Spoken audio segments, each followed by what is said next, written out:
What's going on, y'all? This day in life. So, I'm going to be teaching um, how to properly cut in a switch box. See, when you go to your light switch in your house, and you see that plate that's on the wall with that toggle thing sticking out, you hit it. Well, there's a lot that goes on behind that switch and that plate.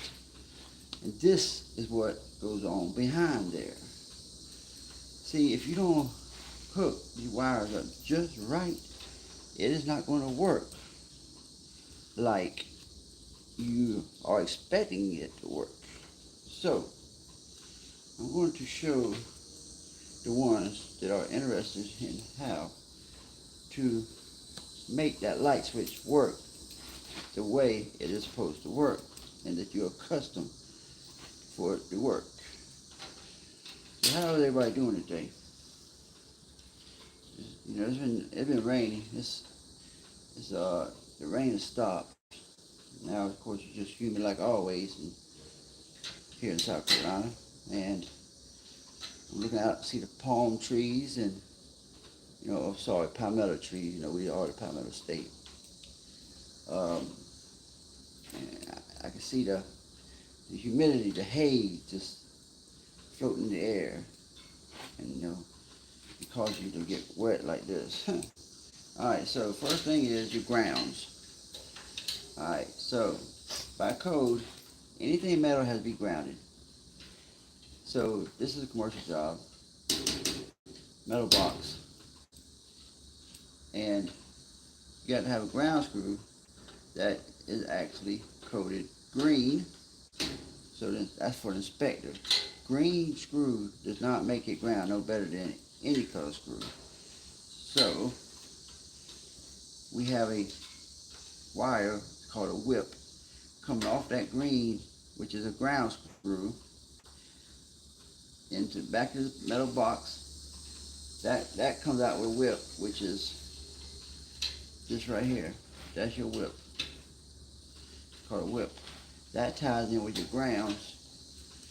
And coming in the box, we have feed, what they call it, a feed, which is going to power the switch. But however, with that wire, you have that ground that's in that wire is coming from the panel. So everything we do, we got to make sure that we are tied in with the wire that's going back to the panel. However, if you don't want to worry about it, you don't have to trace it down and wonder which one it is. Just tie all the grounds together, because that's what you do. No ground left alone shall prosper. I think that's how it goes, huh? Anyway, alright. Well, with this being said, on this box here, we're going to have 4 switches. Yeah, 4. So, every switch has got to have its own wire for the ground, to ground your screw. You're going to have a switch leg. You're going to have a feed. So, first thing we're going to do, let's tie these grounds together. So this was a 3-game box. So they had a switch receptacle, a fan, and a light. Well, they decided they wanted cans in here, and I'll show you cans in a minute after I finish, but they had 4 cans, and so the switch leg for the cans is actually right here. It's this red one.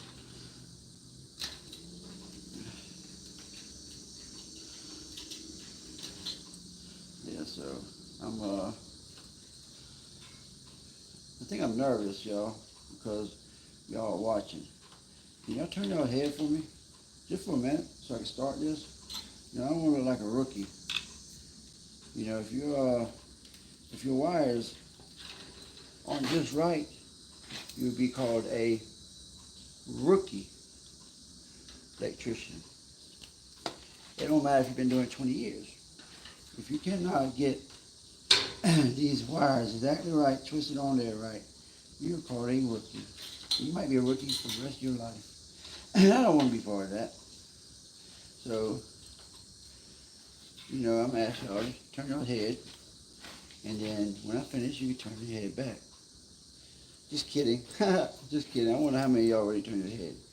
All right, so to understand and know how to properly, it's called cutting in when you cut all the wires and tie them together and everything. It's called cutting in.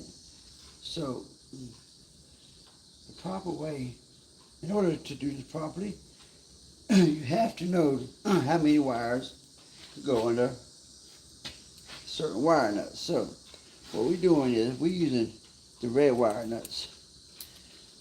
These right here. Yeah, these B caps. We're using these. And see, on these, you can always look and see how many number 12 you put on up under a particular wire nut at this size. I'm not going to zoom in and all that stuff. If you're curious enough to try this at home, then you'll remember to read this. Or you might not. Either way, it really ain't no big deal. But I have to tell you the right way. So, alright. So remember I said everyone can have his own whip, every switch. Alright? So, so we got one whip on it now. Alright? So we need 3 more, right? Let's see. 1, 2, 4. There's 4. So I guess this would be it, right? 1, 2, 4. Okay. For some reason I'm thinking there's a 14 between 13 and 12.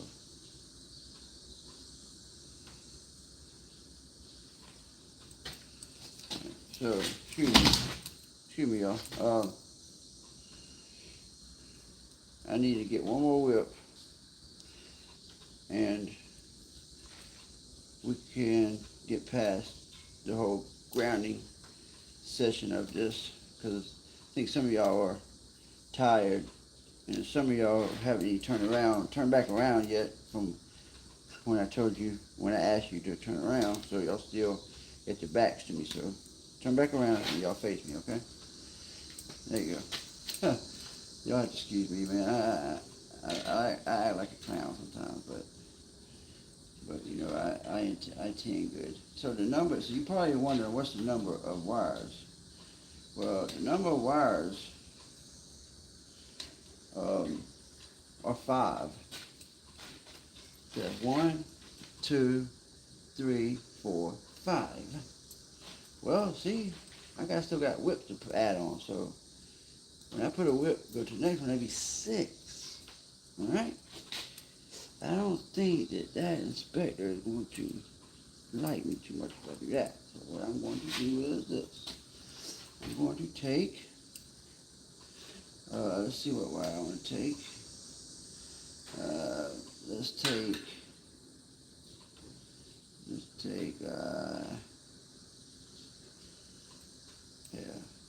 just take this then. So what we're going to do is, we're going to take and we're going to jump to another. These are called a joint. So we're going to make another joint that's going to tie in with this one. Okay? And we could go ahead and add our whips for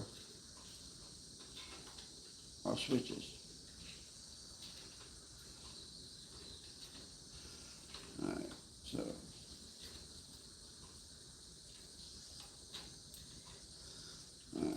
this is it's not hard, but once you hang up, but there's an art to how you get your wire in your side cutters. Because get them just right, once you start twisting them, you won't have no issues. Alright, now you take your wire nuts and you twist them until your hand feels that that's probably enough. And so I would think that's enough right there. Because you can over torque them and cause stretch, what they call stress marks. You'll see it turning white, fading. So you don't want that either. So what happens is the wire nut, if it breaks off and busts later on, for one, you can lose your grounding system, and it could trip something else out, being though that's going to be the joint. That's going to be the end that we're going to do our whips off of. And we need 4 whips, so all we could have is one wire whipping in, and then the rest of the wires is going to be all whips. Okay? And how many whips did I say, y'all? 4? That's right, that's right. 4 it is. Psych. It's 5. Let's try to see if I can get y'all, tricked. Even though it's pretty early. Well, not too early. It's 11:30 over here on the down southeast coast. All right, if y'all give me one second, I'm gonna go get me some more green wire. In fact, yeah, y'all can walk with me. How about that? Y'all walk with me.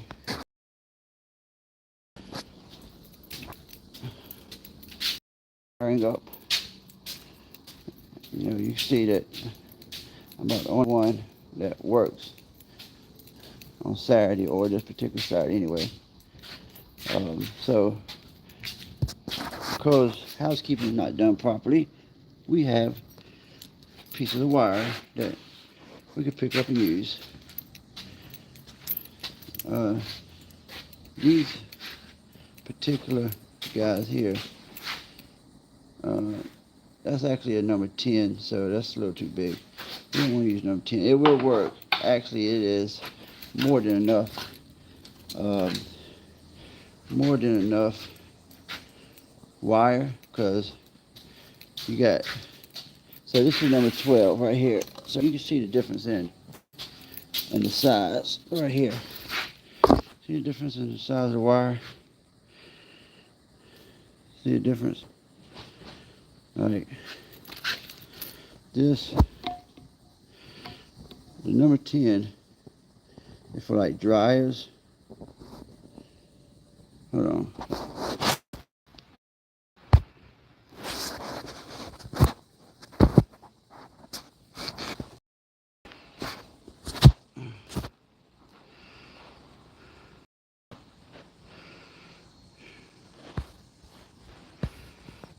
I'm gonna rotate that. Smart view. There you go. Alright. What the hell?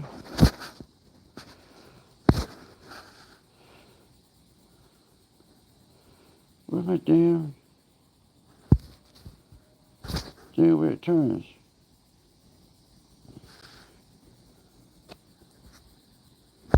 Smart view. No, I don't want smart view. I want rotate. You have to, excuse me. Oh, there it is. This right here, portrait. There we go. Alright.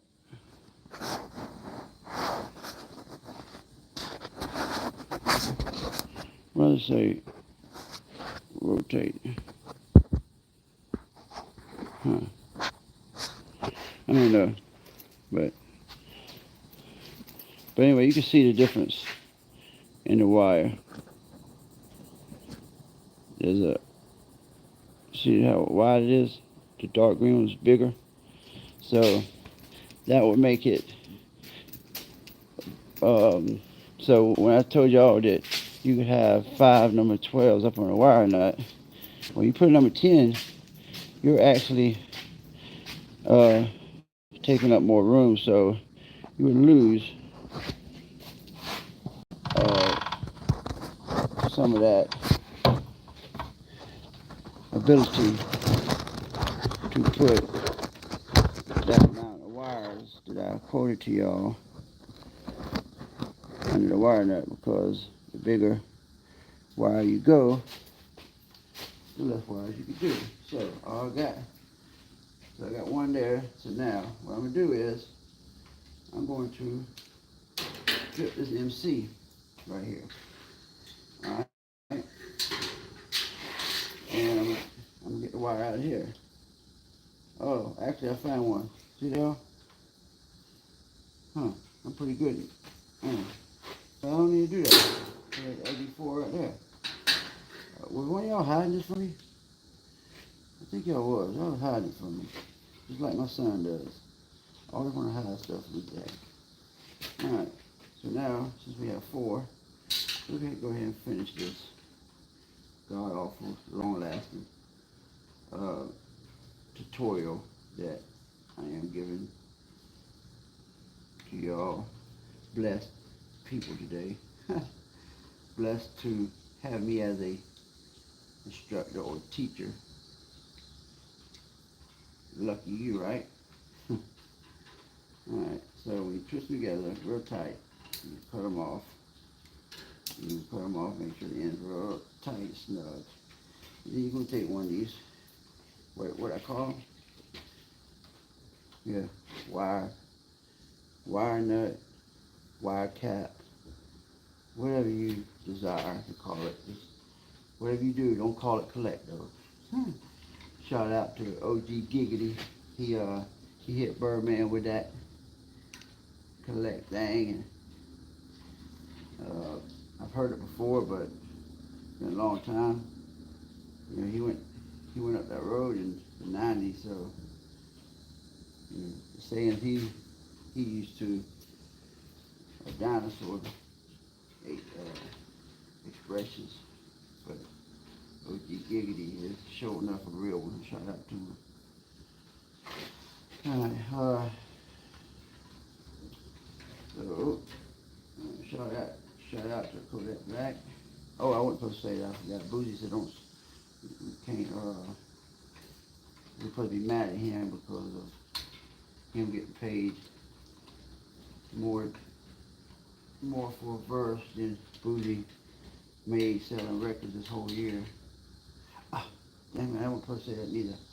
We ain't supposed to let everybody know that Boozy sold 500 records. God, dog it, well, I'm just